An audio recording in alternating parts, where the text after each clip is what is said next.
Bom, hoje nós veremos um tema dos mais interessantes, que são as rochas ígneas, né? Nós vamos viajar por granitos, vulcões, etc. Espero que vocês aproveitem bem essa aula, né? Mas eu queria, inicialmente, propor aqui uma imersão, né? Eu selecionei aqui um PowerPoint, que eu acho belíssimo, do Museu de Freiberg, né?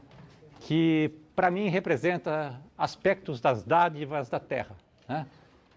Insetos, gemas, né? E depois nós vamos discutir um pouquinho esse assunto. Então vamos começar com essa primeira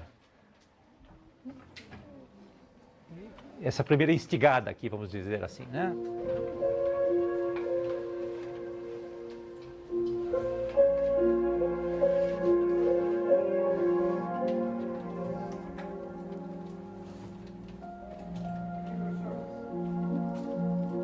Vai baixar um pouquinho aí. Isso, obrigado.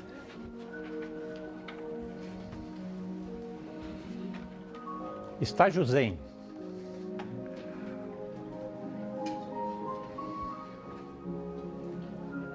Bolívia.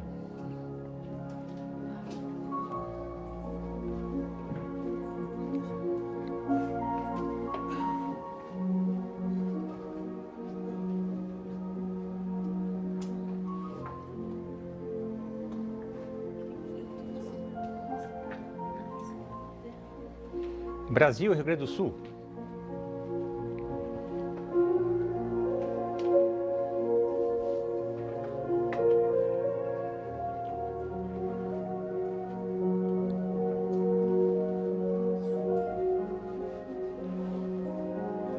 Museu de Freiberg, na Alemanha.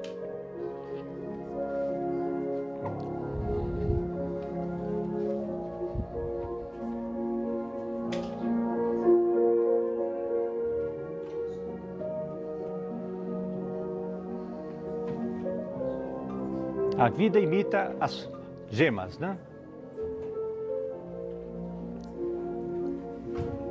E o homem cria a música.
Distribui.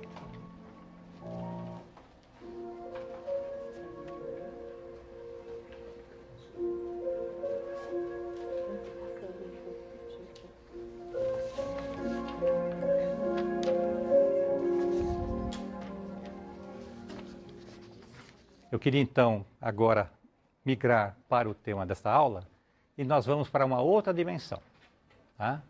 Nós vamos para a dimensão da tectônica de placas, né? Os continentes e oceanos se movimentando como uma dança, né? Criação do Oceano Atlântico, né?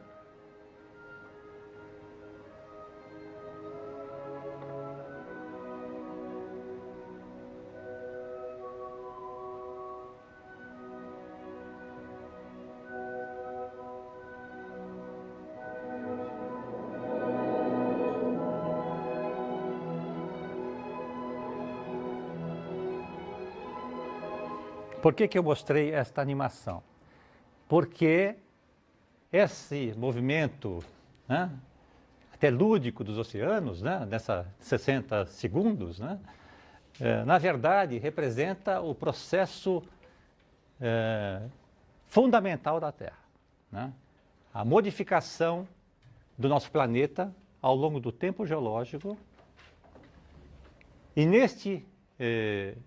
nesta dimensão, os processos geológicos são tremendos, né? Acontecem modificações no clima, mudanças fundamentais na atmosfera, né? Novos oceanos são criados, né? Vulcanismo, terremotos acompanham este processo, né? Quero mostrar também, então, dentro dessa linha de pensamento, né, algo já mais intenso. Erupções vulcânicas, terremotos, né? Olha que curioso, gente. Os terremotos de vulcões, eles se concentram em determinados setores da crosta. Os Andes, aqui no Japão, né? Aqui nos Himalaias, né? Aqui no centro da África, né? Etna, Vesúvio na Itália, né?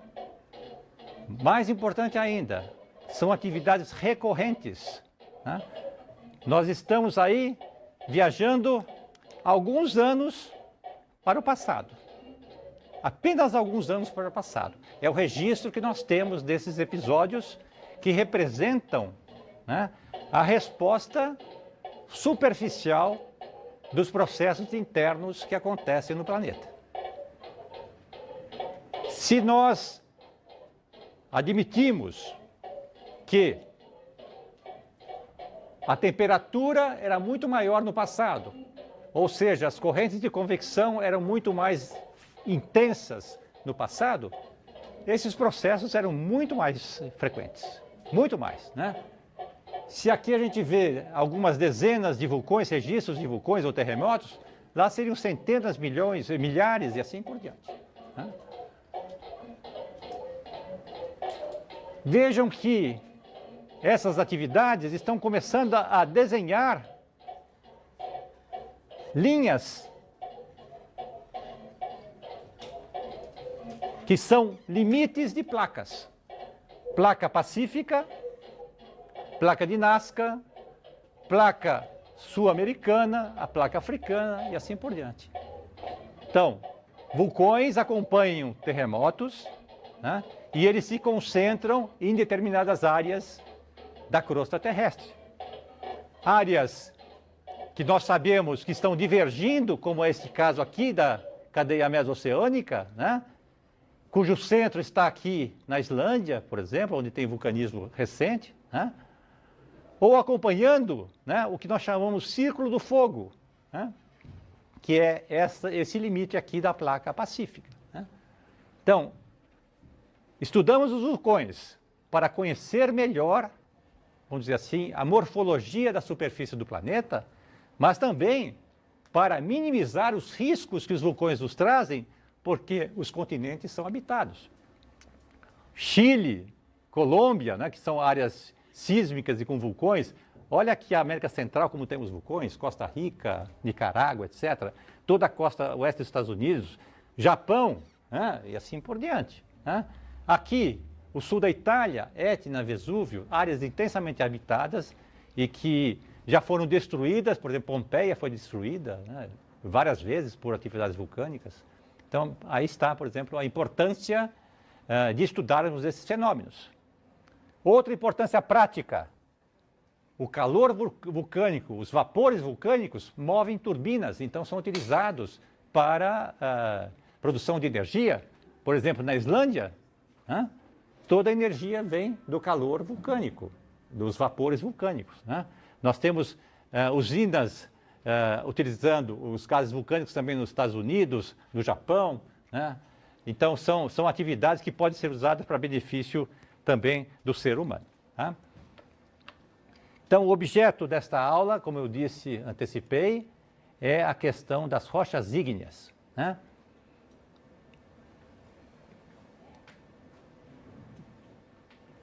Então, aqui está o roteiro desta aula. Né? Deixa eu ver se está funcionando aqui um momentinho só. Está. Né? Então, nós vamos definir o que são rochas ígneas, o que é o magma, né? Que é o material que dá origem às rochas ígneas. Né?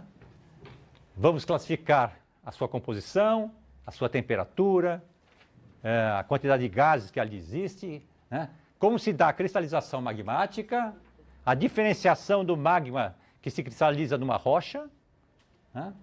O plutonismo, que são os processos que acontecem em profundidade e consolidam rochas em profundidade, rochas ígneas, né? E o vulcanismo, que acontece na superfície, né?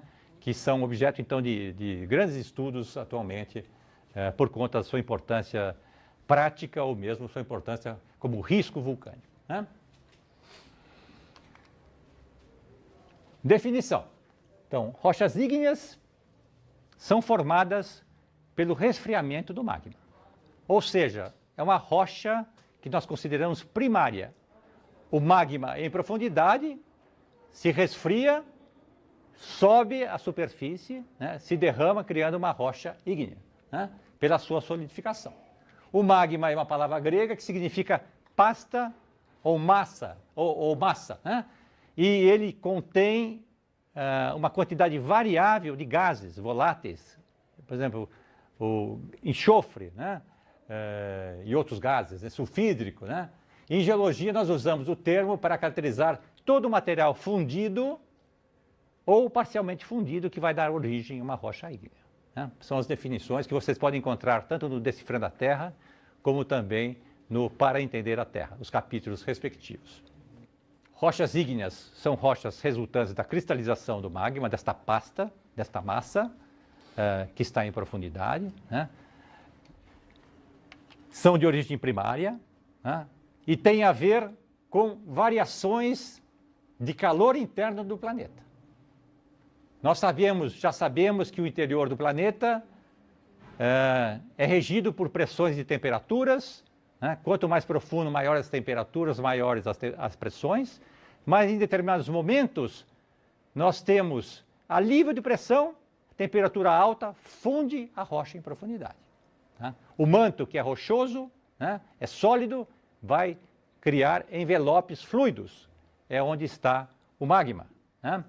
Responde, então, por variações de pressão ou temperatura, né? E com isso nós temos uma atividade ígnea, formamos um magma. Né? Esse magma, por ser fluido, né? Ele se expande e tende a ascender, a subir gradativamente e pode chegar à superfície e se derramar. Né? Quando se derrama à superfície, nós o chamamos de um processo vulcânico. Se porventura esse material subir e se consolidar internamente na crosta, nós teremos um processo plutônico. Né? Obviamente, se nós temos um material se resfriando, o magma se cristalizando em profundidade, as temperaturas vão diminuir lentamente. Né? Estamos em profundidade, né? 10, 15 quilômetros. Né? Em razão disso, nós teremos a formação de uma rocha ígnea grosseira, porque as temperaturas vão diminuindo em profundidade. Né? E lentamente. Então, os minerais têm tempo de se cristalizar e de se agigantar. Né? Por outro lado, se o material esse magma chega à superfície e se derrama, o resfriamento é instantâneo. Forma-se uma rocha fina. Né? Claro que nós temos minerais aqui, só que são minerais diminutos. Com a lupa eu poderia observar esses minerais, mas a olho nu eu não consigo. Eu vejo uma massa disforme, sólida, né? Que é uma rocha clássica, nós chamamos basalto. É uma rocha do resfriamento da lava de um vulcão, né? E que se cristaliza como um basalto. Ou pode se cristalizar em função da sua composição como um riolito, rocha fina também, composição diferente, mas se formou em superfície. Duas rochas vulcânicas com composição diferente. Esta rocha vulcânica pode ter alta quantidade de gases. Tá? Resultado, criam-se orifícios, né, que representam os espaços por onde os gases escaparam. E com isso a rocha se cristalizou. Muitas vezes ocorrem reações, né, nesses orifícios e nós temos a cristalização de minerais diminutos, muito interessantes, são vítreos, né, como neste caso aqui. Né? Então uma rocha vulcânica, no caso vesicular, são vesículas esses orifícios por onde escaparam os gases. Né? Da mesma forma que as rochas vulcânicas se diferenciam quimicamente, nós também temos nas rochas plutônicas, né, materiais diversos. Né? As cores representam isso. As cores representam agregados de minerais com composições químicas diferentes, compostos químicos, né, que dão cores diferentes para esse material. Duas rochas plutônicas, portanto. Né? Podem ser até rochas escuras também, como esta aqui, olha, né, que é uma rocha também grosseira, formada em profundidade, que é o gabbro, granito e gabbro. Né? Vocês terão oportunidade de conhecer em detalhe esses materiais. Muito bem. Uma outra forma, então, em vez de falarmos rochas plutônicas, ou seja, de profundidade, e rochas vulcânicas de superfície, nós podemos usar o termo intrusivas, que são as profundas, plutônicas, né? E as rochas extrusivas, sinônimo, vulcânicas. Né? É uma classificação que a gente utiliza também corriqueiramente. Tá? Lembremos que os conjuntos de rochas na superfície ou em profundidade na crosta, elas obedecem a um arranjo, ao que nós chamamos de ciclo das rochas. Né? Então, as rochas ígneas, né, podem ser intrusivas quando se cristalizam em profundidade, né, conforme eu comentei, ou elas podem chegar à superfície e se cristalizar como vulcões, rochas efusivas ou vulcânicas. Esse material pode ser erodido, e esse material erodido, sedimento, vai se depositar numa região deprimida topograficamente, por conta da ação do vento, água, né, e assim por diante. Esse material se deposita, se compacta, formando uma rocha sedimentar. Como nós sabemos que o planeta é dinâmico, né, nós temos as áreas convergentes e divergentes por conta das subducções, na questão da dinâmica terrestre, tectônica e placa, tanto as rochas ígneas como as rochas sedimentares podem ser deformadas em profundidade. E ao se deformarem, elas criam novos minerais que serão estáveis às novas condições de pressão e temperatura. Formaremos uma rocha metamórfica. Em síntese, na natureza nós temos 3 classes de rochas. Tá? Rochas primárias, rochas ígneas, e rochas secundárias, ou seja, formadas a partir de outro material, que são as rochas sedimentares e as rochas metamórficas. As rochas metamórficas podem ser originadas tanto da transformação de rochas ígneas, como também de rochas sedimentares, ou mesmo a transformação de uma rocha metamórfica anterior. Ou seja, novamente, o planeta é dinâmico, ele se movimenta, né? Aquela animação que mostrei a vocês mostra que os continentes se separaram e se juntaram, novas formas foram formadas, novas montanhas. As montanhas nada mais são do que rochas metamórficas, por conta do encurtamento, por conta da compressão. Né? E nesses locais nós podemos ter fusão, criando magmas, e nós vamos ter rochas ígneas. Né? Deu para entender, pessoal? Tudo bem? Tá? Então, onde é que forma-se o ciclo das rochas? Essas 3 classes de rochas. Ora, quando eu tenho uma placa descendo sobre a outra, o material sólido chega em profundidade, a altas temperaturas, vai fundir uma parte, criando magma. Esse magma é invasivo, criando rocha intrusiva plutônica, ou pode chegar até a superfície para formar um vulcão. Se eu tenho aqui relevo formado, erosão vai atuar e vai depositar os sedimentos em todo esse local, né, criando rochas sedimentares. As deformações aqui desse local, né, vão causar estresse das rochas, criando rochas metamórficas. Limite convergente, nós teremos rochas vulcânicas, magmas, rochas plutônicas, vulcânicas, rochas metamórficas e rochas sedimentares. Vamos detalhar um pouquinho mais o que é o magma, portanto. Tá? Então, o magma, essa pasta, esta massa, como definição da palavra grega, contém 3 partes. Uma parte sólida ainda, tá? Que são minerais que se cristalizam a altas temperaturas, são os primeiros minerais a se cristalizarem. Isso é interessante porque a câmara magmática, vamos dizer, ela tem espaço, então esses primeiros minerais eles têm formas muito bem definidas. Tá? Muitas vezes são gemas, né, que são depois aproveitadas economicamente. Tá? Temos, claro, a parte líquida, fluida em profundidade, né, que é a fusão da rocha, propriamente. Tá? E nós temos uma parte gasosa. Tá? Vapor de água, CO2, enxofre e outros elementos, flúor, cloreto, né, e outros. Né? Quanto maior a proporção de gases, mais o magma se movimenta. É como se fosse um foguete, né, impulsionado pelos gases. Né? Quanto mais gasoso, nós temos um magma explosivo. Grandes explosões, vulcões explosivos. Né? Se as quantidades são menores, né, o magma vai subir e se cristalizar de uma maneira mais tranquila.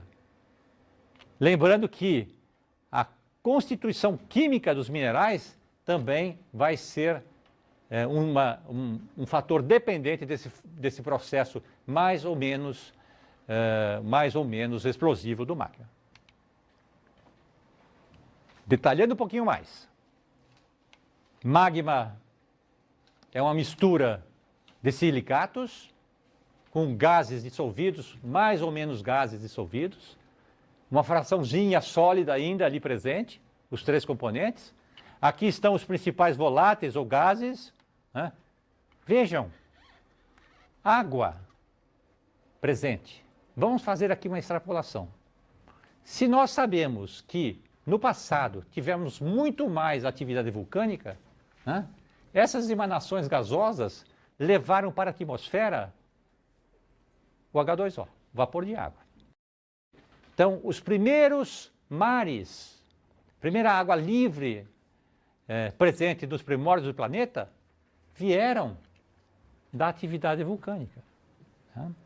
Claro que houve contribuição de meteoros que trouxeram também gelo, né, que criaram os primeiros oceanos, mas os vulcões foram importantes nesse processo. Quais são os componentes não voláteis? Sílica, óxido de alumínio, óxido de ferro, óxido de magnésio, etc. São os elementos principais, são 8 elementos principais que são constituintes primordiais do planeta. Estão presentes desde o início do planeta. Tá? E aqui tem um composto especialmente importante, que vai nortear o comportamento dos magmas. É o SiO2, conhecido como sílica. Tá?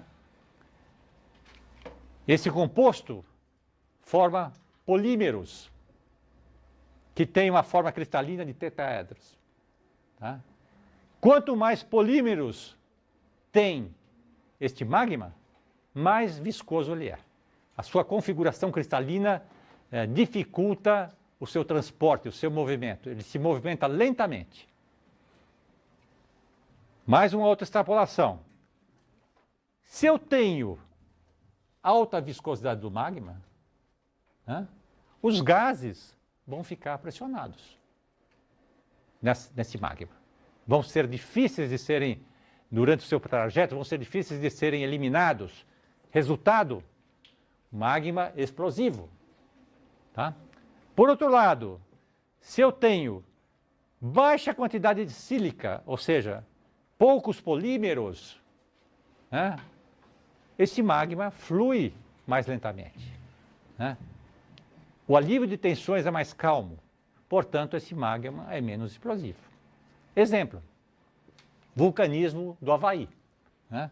No vulcanismo lá das Ilhas Havaianas, nós podemos chegar até a boca do vulcão e observar lá as lavas sendo eliminadas, sendo derramadas e assim por diante. Tem passeios turísticos que o barco chega na costa do Havaí e você vê as lavas chegando no mar, né? As fumacinhas, né? Então é o roteiro turístico, né? Agora, quem mora ao lado do Vesúvio já tem a história contada, né? Pompeia foi destruída, né? Herculano foi destruída. São magmas ricos em polímeros, explosivos, e quando acontece a explosão, destrói tudo mesmo, né? São quilômetros cúbicos de cinzas, né? As rochas adjacentes são destruídas, né? Criando, então, cumes, né, de nuvens, nós chamamos de nuvens ardentes, que os ventos levam, né, e dizimam tudo, né, nas imediações ou mesmo a quilômetros de distância. Então vejam como é importante estudar a composição do magma e mais, monitorar essa quantidade de gases presentes, né? Porque qualquer alteração nessa quantidade de gases pode levar a uma explosão vulcânica, né? Então, Vesúvio tem monitoramento direto, Etna também tem, e outros vulcões ativos, né? Monte Fuji tem também, né? Justamente para evitar riscos, né, para a comunidade que vive nas imediações.